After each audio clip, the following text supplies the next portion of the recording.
Une sirène très avare. L'histoire qui va suivre m'a été rapportée par une abonnée du Gabon. Voici son témoignage. L'histoire s'est passée au Gabon dans la province de Médoune, canton Mbé, et elle concerne mon oncle. Il s'appelait Ambé Ndong.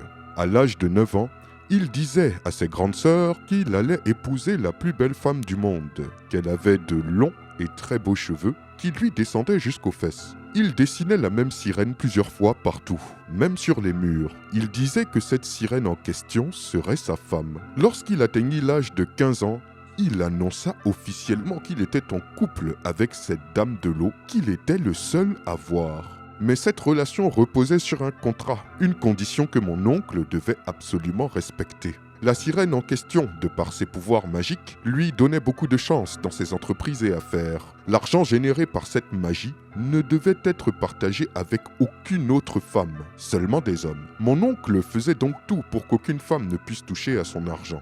Il était très propre, presque maniaque. Sa maison était toujours nickel.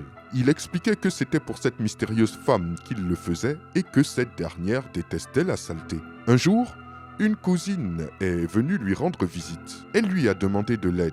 Elle avait besoin d'argent. Mon oncle a catégoriquement refusé. Cependant, alors qu'il avait le dos tourné, cette dernière lui vola son argent. Lorsque mon oncle s'en rendit compte, il commença à crier dans tout le quartier qu'on l'avait tué et que sa cousine avait signé son arrêt de mort. Le lendemain vers midi, les parents l'ont trouvé mort et à côté de son corps, il y avait des cheveux blancs, ainsi que des coquillages et plusieurs autres effets de type marin. Tout le monde était effrayé. On fit venir un praticien qui put faire le nécessaire pour que les funérailles se passent bien et que mon oncle soit enterré dignement. Quelle histoire tout bonnement fantastique! Dites-moi ce que vous en pensez dans les commentaires et je vous dis à très bientôt pour une nouvelle vidéo. C'était Takashiji, numéro 1 sur les histoires mystiques de l'Afrique.